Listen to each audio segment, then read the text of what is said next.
ഇറാനിലെ സ്കൂളിൽ ഇസ്രായേൽ നടത്തിയ ആക്രമണത്തിൽ 56 നിരപരാധികളായ പെൺകുട്ടികൾ കൊല്ലപ്പെട്ടു എന്ന വാർത്ത വരുമ്പോൾ അതിൻ്റെ കമൻറ്റ് ബോക്സിൽ വന്ന് വിടരും മുമ്പേ കൊഴിഞ്ഞ ജിഹാദി പെൺകുട്ടികൾ എന്ന് എഴുതിവിടുന്നവരോട് അല്പമെങ്കിലും മനുഷ്യത്വം മനസ്സിൽ അവശേഷിക്കുന്നുണ്ട് എങ്കിൽ ഒറ്റ കാര്യം ഞാൻ പറയുകയാണ്.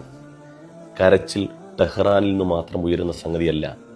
ഒരു നേരത്തെ അന്നത്തിനു വേണ്ടി നമ്മുടെ നാടും നഗരമൊക്കെ വിട്ട്, നമ്മുടെ ഈ ഗ്രഹാതുരത്വം തുളുമ്പുന്ന ഈ പച്ചപ്പൊക്കെ വിട്ട് മരുഭൂമിയുടെ ചൂടിൻ്റെ തീക്ഷണതയിൽ ജോലി ചെയ്യാൻ പോയ സുരേഷും സുമേഷും സുധീഷും സുനീറും സ്റ്റെല്ലയും ഒക്കെ ഉണ്ട്. ഇറാൻ തിരിച്ചടിക്കുമ്പോൾ ഗൾഫ് രാജ്യങ്ങൾ മുഴുവൻ വിങ്ങുകയാണ്. നിങ്ങൾ വാർത്തകൾ ശ്രദ്ധിക്കുന്നുണ്ടാവില്ലേ?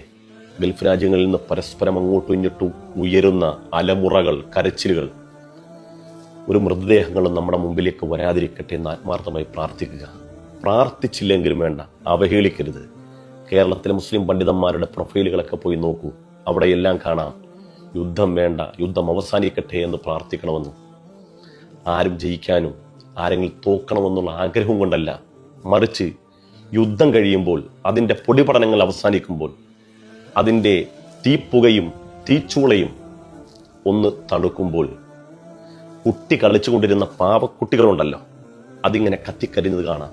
അതിൻ്റെ സമീപത്ത് ചേതനയേറ്റ് കിടക്കുന്ന എൻ്റെയും നിൻ്റെയൊക്കെ വീട്ടിലുള്ള പോലത്തെ ചെറിയ മക്കൾ കയ്യും കാലും തലയും ഒന്നുമില്ലാതെ കിടക്കുന്ന നമുക്ക് കാണേണ്ടി വരും.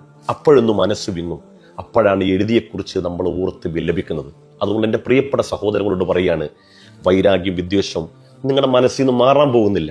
മുസൽമാനോടുള്ള നിങ്ങളുടെ അന്ധമായ പക അങ്ങനെ തന്നെ നിലനിൽക്കട്ടെ എന്ന് തന്നെ പറയുന്നു. പക്ഷേ പാവപ്പെട്ട മക്കൾ മരണപ്പെട്ടതിൻ്റെ താഴെ തന്നെ അവരെ നിരപരാധികളെ, ഒരിക്കൽ പോലും ഒരു മുട്ടസൂചി കൊണ്ടുപോലും ഒരു മനുഷ്യനെ, എന്നെയും നിന്നെയും കുത്തി പരിക്കേൽപ്പിക്കാത്ത ഒരു കുഞ്ഞിനെ, അല്ലെങ്കിൽ 56 മക്കളെ ജിഹാദി കുഞ്ഞുങ്ങൾ വിടരും മുമ്പ് പൊലിഞ്ഞു പോയല്ലോ എന്ന് ആർത്താഹ്ലാദിച്ച് പരിഹസിച്ചെഴുതുമ്പം ഹൃദയത്തിൻ്റെ സ്ഥാനത്ത് കല്ലല്ല, കല്ലിനേക്കാൾ മാരകമായി എന്തോ ഒന്ന് അവിടെ ഉണ്ട് എന്ന് നിങ്ങൾ മനസ്സിലാക്കുന്നു.